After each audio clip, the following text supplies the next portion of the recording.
Let us get our lives together real quick over here. All right. Hey. We live. I'm a little dusty today, but we here. That's all that matters. We're going to get started in a second.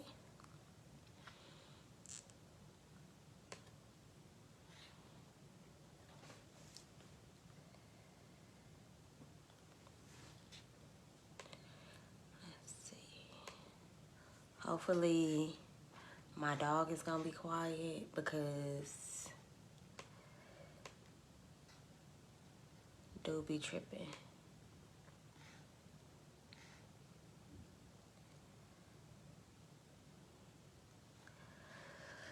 Hey, okay, so I want to get started, but I also want to wait a few seconds before I get started. This might be another quick one because I'm hungry and I need to go get me something to eat. I should have ate before this, but I didn't. So, you know how that go. Make sure that the video is shared. And we're going to get started in a second. Let me see something.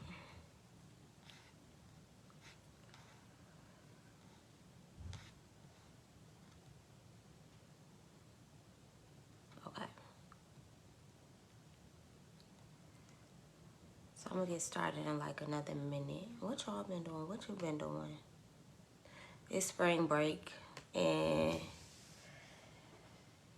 I ain't got no plans because I don't know. So I just been at home, me and my dog. I might go do something the last couple of days, but I ain't got no plans. I ain't feel like moving and grooving. People be exhausted. Okay, I'm gonna go ahead and get started because I don't feel like being here long, and then people can watch the video later because, yeah. Anyway, here we go. So I'm gonna go ahead and get started because I only got a few points, and then we're gonna be out because I ain't got time to be here all day. We're talking about feeling all our emotions today because some of y'all be trying to act like y'all only be happy. And I don't like that because we be having our moments and you gotta let yourself have your moments, okay?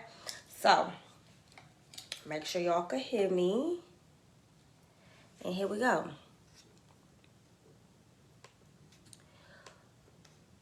What's good, everybody? Welcome back to Universal Teas. It's the People's Podcast with your girl Toya, and this episode is called Feel All the Things, right? And this is gonna be a talk, some tips, some pointers about just feeling all of your emotions, because we sometimes as humans, myself included, we try to mask every emotion that is not joy, that is not happiness.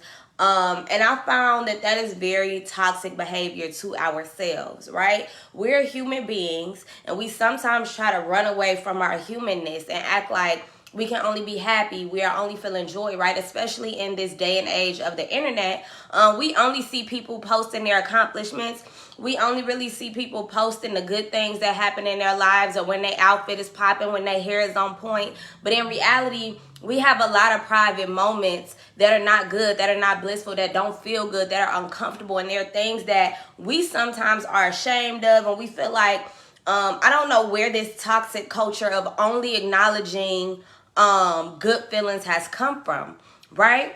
But I want to push you all and encourage you all to feel everything. The only way that you can get through the hard and the difficult and the unfavorable emotions is by feeling them fully, right? We're humans. We're not on autopilot. We don't only feel joy. We don't only feel happiness. It is okay to name that you are sad, that you are hurt, that you are disappointed, that you are frustrated. And I've realized that this toxic behavior in adults and only showing happy emotion spills over into our kids, right? I've seen so many times, especially at work, right? We all know that I'm a teacher. When a kid feels anything other than happiness or they don't get their way, they throw a tantrum. They ready to fight. They ready to cuss people out instead of naming, hey, I feel frustrated. Can I go take a 5-minute break? Or, oh my God, this happened to me at home. I'm a little sad right now. Can I get a minute to myself? And I think we as adults don't even do that, right? We try to push kids to only feel joy, and we get frustrated as adults. Sometimes I've seen parents get frustrated with their kids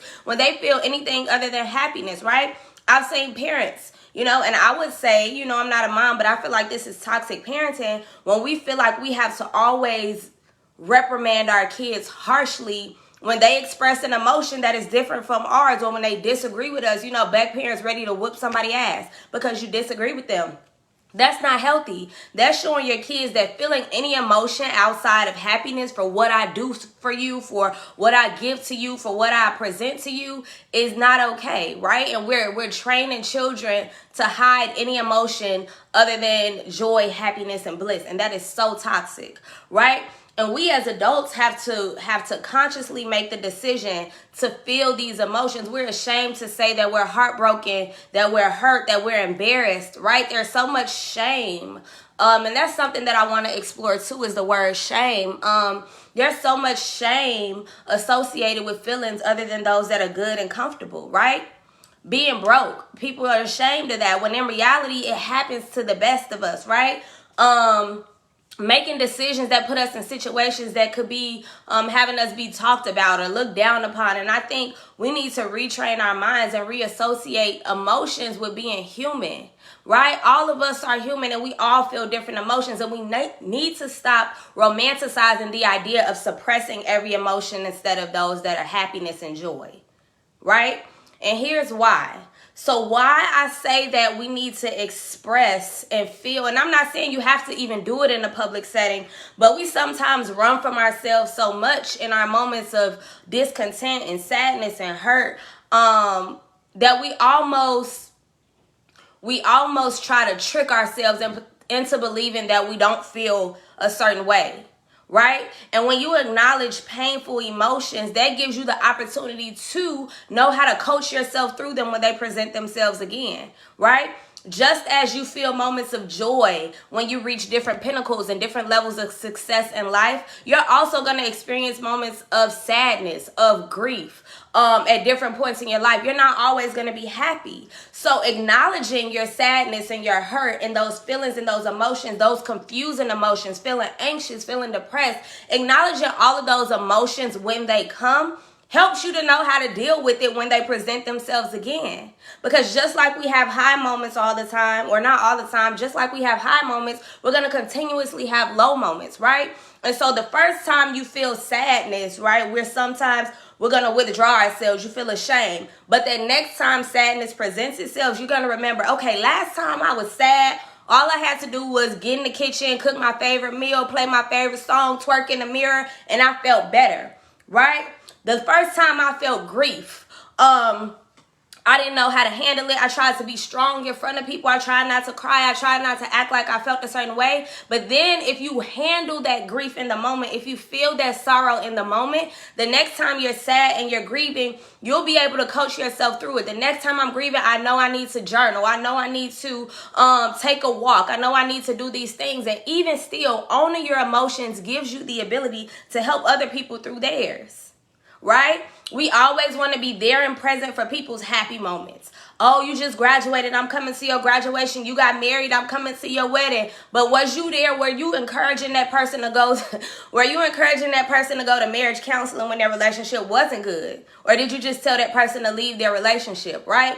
You wanted to go to their graduation, but did you coach that same friend through their anxiety attack when they were trying to get their degree? Right? We need to own and be there for people and let people fully feel and express emotions other than happiness. Because we don't have to. And I don't know if it's just a black woman thing where we got to always be strong. We got to take on all the challenges of everybody else, that we kind of suppress our emotions, where it's like, no, you need to find your people, find your village, find your thing that lets you express those emotions. It took me a long time, and I still don't feel comfortable doing this, but having friends who are like, no, your feelings are hurt. I want you to cry. And I'm sitting there like, in front of you, you're not gonna leave the room so I could cry by myself. And just owning that and being a part of somebody's village is important, because as you show your emotions, as I've seen some of my friends who I felt like were some of the strongest people I've ever seen in my life show emotions other than happiness, show frustration, show disappointment, show embarrassment, that let me feel like it was okay, right? And we have to commit to helping to create a world where every emotion exists because it does, right? Don't just be there for the bliss, be there for everything, okay? You're not stronger than the next person because they have weak moments. You just may not have seen them. Just because you are having a weak moment, just because you are confused, depressed, anxious, doesn't mean you're any less than the person sitting next to you. You just had strength enough to show it. You had courage enough to show your emotions when they are anything other than happiness, right? Something else that I wanted to mention is the fact that we should learn to, and I think this is something that we should also teach our children to do, is to name your emotions, right? Everything that we feel has a feeling. That ain't make sense. Everything that we feel has a title or a label, right? So I think we need to learn to teach children so that they can grow up as adults who know how to regulate their emotions, right? Meaning control and handle them versus lashing out or shutting down or running away from home or, you know what I'm saying, getting aggressive with their parents. Y'all done heard all these stories about kids trying to fight parents and running away and turning to drugs and turning to alcohol as a way to cope, when we need to teach our children, we need to teach ourselves, hell, as adults, to be bold enough to name your emotion.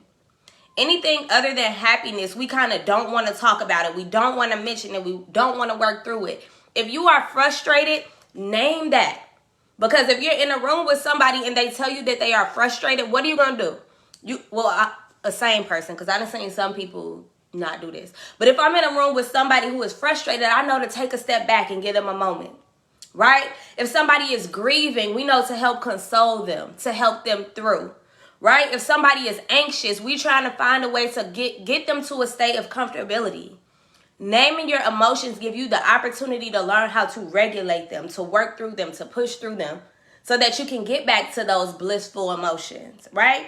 If we're afraid to name that I am feeling confused, right? A lot of students that I've seen, they do assignments sometimes, and when they're confused, they're afraid to name that they're confused, so they just sit there and don't do the work, right? And I tell them, hey, you need to complete this assignment. Now your little child getting an attitude with me, and I'm ready to about pop them in the mouth. But if they would have just said, Miss Fran, I am confused, this don't make no sense, then I could say, okay, if that's how you feel, let's work through getting you to a place of comfort with this assignment. How do I need my emotions when I'm so emotional for everything? Hell, I cry every day just watch TV. Okay, I was just watching, y'all, I'm watching this home makeover show about these people with these raggedy houses. Then they get these nice houses, and it made me cry because I was like, look, them getting a nice house. Oh my God, they deserve a nice house, right? But we need to learn how to teach people, teach our friends, teach our children how to name what it is that they feel. And sometimes you're not even always happy when you feel good. Right? There's more words than happy. Sometimes you're blissful. Sometimes you're excited. Sometimes you're feeling exuberant, right? We need to learn how to name how we feel, especially in those moments. We need to learn how to name how we feel, especially in those moments when we feel anything other than the good feelings, right? Because if we only feel the good feelings, you don't even know how to name those sometimes. So I know it's difficult. And it takes a different type of courage to name when you are embarrassed. I feel embarrassed by this. I am ashamed right now. I feel regretful, right? And that regret is something that I feel like is important too, because we oftentimes go through life, right, in situations, we fall out with friends, we fall out with family, and because we have so much pride, which is another emotion that we need to learn how to name, because pride is one of the most toxic emotions that you can have, right? In certain situations. We feel so much pride and we can't name that we let good relationships just float by, right? And so what we need to learn how to do is name, like, I was hurt by this. Can we talk about it? There's nothing wrong with talking out things. There's nothing wrong with naming, okay, I did this to you. I may have said this and hurt your feelings and I regret it. Now how can we repair it? There's nothing wrong with that. And sometimes if someone expresses regret, you can give them forgiveness, right? Which is also an emotion, but that doesn't mean you have to go back. I forgive you, but I'm not in the place to reconnect. Communication is key. Naming how you feel is key, and it will get you through so many different things. It's like a breakthrough, if you will, right? So anytime you're feeling emotions, anything other than happy, name it. Name it for you. Name it for you. Even if you're not naming it so that you can work with other people or be around other people or be in cahoots with other people, name it so that when it presents itself again, you know how to handle it. Every time you're anxious, people don't see that. But you need to be aware of your feelings and know what it is so that you can coach yourself through it. You're not too strong, right? You're not too good, right? You're not weak if you feel ashamed, if you feel hurt, if you feel disrespected, okay? Learn how to name your emotions so that you can coach yourself through them. And once you have named all of these different emotions that you go through, because we're emotional beings, right? We go through maybe 50 different emotions in a day, right? If you know how to name those emotions, it will make life so much easier to live because you're not stuck on feeling sad and sitting in that rut forever. You're not stuck on being depressed and sitting in that dark space forever. You're acknowledging that I feel sad right now, right? And don't take ownership over bad emotions forever. Name that's how you feel right now so that you can coach yourself and push yourself and encourage yourself to move through it, okay? Last point.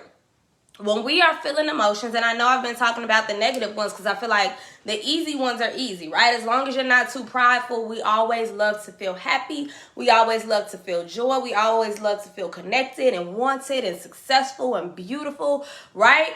But in those moments where you feel every emotion, other than the good ones, something that is important to do is return to your why, right? Why are you here?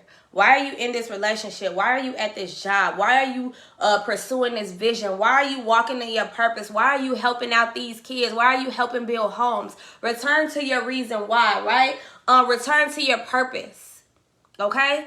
I have to keep pushing because I have this goal, right? I feel this way right now. I'm going to coach myself through it because I still have a goal. If you're working towards something, you have a reason.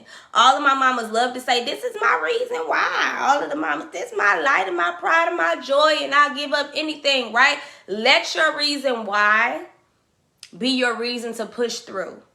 And I'm not just saying push through, but naming your emotions is a part of pushing through. When we say push through, and sometimes I feel like when I hear people say push through, you're strong, you got this, right? None of that is saying to name how you feel right now. Because pushing through means you are pushing through something uncomfortable, and you need to be able to name it so that you can conquer it, okay?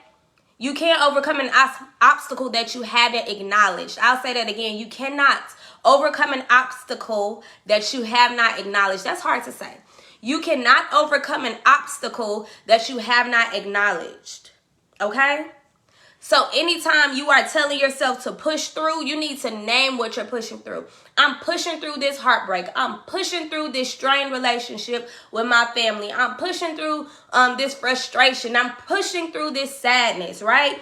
Name what it is that you're pushing through so that your mind can start to coach yourself when it revisits, when that emotion shows up again, okay? So, that's all I got for y'all. Feel everything you feel. Let the feelings flow through because just like that emotion came, it's going to go and come again. Coming and going, right? There's nothing wrong with you for feeling bad. There's nothing wrong with you for feeling things other than happiness. You are not greater than the next person because you are on top right now. Because remember, just as quickly as you succeeded, you can fall even faster, right? Pride comes before the fall. Humble yourself. Love yourself. Feel all the feels. Joy is not the only emotion. Sadness is as well. But you're a conqueror. You're the captain of your own ship. You are in charge of your own destiny. Chase vision. And I love y'all. Bye.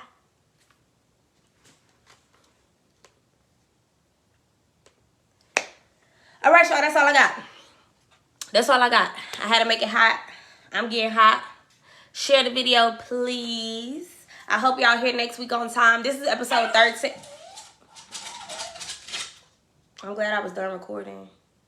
That was my dog. This is episode 13. There's 2 more that I'm gonna record in this season, and then y'all still gonna see me, just not in this setting. I'll probably still be recording, just not on live for a little bit. But because I got some things planned. I got some things that we are gonna be doing and working on and achieving and pushing through. As y'all say, I love you too, sis. But yeah, make sure y'all share the video. Make sure you allow yourself to feel every feeling that comes about. Because you got this. All right?